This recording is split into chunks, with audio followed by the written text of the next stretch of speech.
Bismillahirrahmanirrahim. Assalamualaikum warahmatullahi wabarakatuh. Perkenalkan saya Alif Sofian dengan NIM 2061113. Di sini saya akan membahas mengenai latihan 11 yang nantinya itu bentuk normal Chomsky. Untuk soal carilah materi-materi dari berbagai sumber mengenai bagaimana pembentukan CNF dari TBBK yang memiliki rekursif kiri. Tahapan penghilangan rekursif kiri. Langkah-langkah penghilangan rekursif kiri dengan pisahkan aturan produksi yang rekursif kiri dengan yang tidak rekursif kiri. Sebagai contoh, aturan produksi yang rekursif kiri seperti A menghasilkan A besar A1, A besar, lalu A2, A besar, A3, dan seterusnya sampai A besar, AN. Aturan produksi yang bukan rekursif kiri. A menghasilkan B, B1 atau B2 atau B3 atau B dan seterusnya sampai BM. Tentukan simbol-simbol A, A1, A2, A3 sampai seterusnya AN dan B1, B2, B3 sampai BM dari setiap aturan produksi yang memiliki simbol ruas kiri yang sama. Lakukan penggantian aturan produksi yang rekursif kiri menjadi sebagai berikut. A menghasilkan B1P atau B2P atau B3P dan seterusnya. P menghasilkan AA1 atau AA2 atau AA3 dan seterusnya. Lalu P menghasilkan AA1P, AA2P, AA3P dan seterusnya. Untuk polanya yaitu dari CFG yang mengandung aturan produksi rekursif kiri bisa langsung ke aturan produksi yang tidak rekursif kiri, bisa langsung ke CFG yang bebas dari aturan produksi yang kiri. Jika eh, jika mengandung aturan produksi rekursif kiri akan terlebih dahulu menjadi aturan produksi yang rekursif kiri, lalu lakukan penggantian dan yang terakhir akan sampai ke CFG yang bebas dari aturan produksi yang rekursif kiri.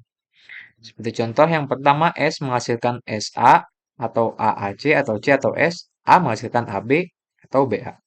Penyelesaian aturan produksi rekursif kiri, S menghasilkan S, A1 sama dengan A. Aturan produksi rekursif kiri, A sama dengan B, maka A1 sama dengan B. Aturan produksi yang tidak rekursif kiri yaitu S menghasilkan A kecil, A besar C, atau C atau S. B1 sama dengan AAC, B2 sama dengan C, B3 sama dengan S. Aturan produksi tidak rekursif kiri. A menghasilkan BA. Maka B1 sama dengan BA. Pergantian aturan produksi rekursif kiri, S menghasilkan SA digantikan oleh S menghasilkan A kecil, A CP1, CP1 atau CP1 atau juga P1. Lalu P1 menghasilkan A, P1 menghasilkan A, P1. Pergantian aturan produksi rekursif kiri, A menghasilkan AB digantikan oleh A menghasilkan BA P2, P2 menghasilkan B, lalu P2 menghasilkan BP2. Hasil akhir setelah penghilangan rekursif kiri ialah S menghasilkan AAC atau C atau H, lalu S menghasilkan ACP1 atau CP1 atau P1. A menghasilkan BA, A menghasilkan BAP2, P1 menghasilkan A, P1 menghasilkan AP1, P2 menghasilkan B, dan yang terakhir itu P2 menghasilkan BP2. P2 menghasilkan B, P2 menghasilkan BP2. Soal yang kedua, S menghasilkan SAB atau ASC, DD, FF, dan SBD. Penyelesaiannya. Aturan produksi yang tidak rekursif kiri, seperti S menghasilkan ASC, atau DD, atau FF. Penghilangan rekursif kiri dari aturan produksi. Rekursif kiri, S menghasilkan SAB atau SBD. Maka A1-nya yaitu AB, lalu A2 yaitu BD. Tidak rekursif kiri, S menghasilkan ASC, DD atau DD atau FF.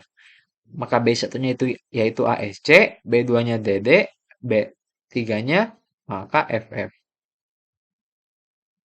Hasil akhir setelah penghilangan rekursif kiri ialah S menghasilkan ASCP1 atau DDP1 atau FFP1 atau ASC atau DD atau FF. P1 menghasilkan AB atau BD. Lalu P1 menghasilkan ABP1 atau BDP1. Soal yang ketiga, S menghasilkan SAB atau SB atau CA. A menghasilkan AA, A atau BD. A atau A atau BD. Penyelesaian. Penghilangan rekursif kiri dari aturan produksi S menghasilkan SAB atau SB atau CA. Rekursif kiri S menghasilkan SAB atau SB. Maka A1-nya yaitu AB, A2 sama dengan B. Tidak rekursif kiri. S menghasilkan CA, B1 menghasilkan, maka B1 menghasilkan CA. Karena tidak rekursif kiri. S menghasilkan CA-P1 atau CA, P1 menghasilkan AB atau B, P1 menghasilkan AB P1 atau B P1, lalu penghilangan rekursif kiri dari aturan produksi A menghasilkan AA atau A atau BD. Rekursif kiri, A sama dengan AA, maka A1-nya yaitu A kecil atau A terminal. Tidak rekursif kiri, A menghasilkan A terminal atau BD. B1 maka B1-nya menjadi yaitu A, B2-nya yaitu BD. A menghasilkan A P2, B atau BD P2 atau A atau BD. Ini mengapa bisa menjadi seperti ini karena tadi sudah diganti di atas. P2 menghasilkan A dan P2 menghasilkan AP2. Hasil akhir setelah penghilangan rekursif kiri ialah S menghasilkan CAP1 atau CA, A, lalu A menghasilkan AP2 atau BDP2 atau A atau BD. P1 menghasilkan ABP1 atau BP1 atau B atau AB atau B. Lalu P2 menghasilkan AP2 atau A. Sekian yang dapat saya sampaikan. Mohon maaf bila ada kesalahan. Akhirul kalam. Wassalamualaikum warahmatullahi wabarakatuh.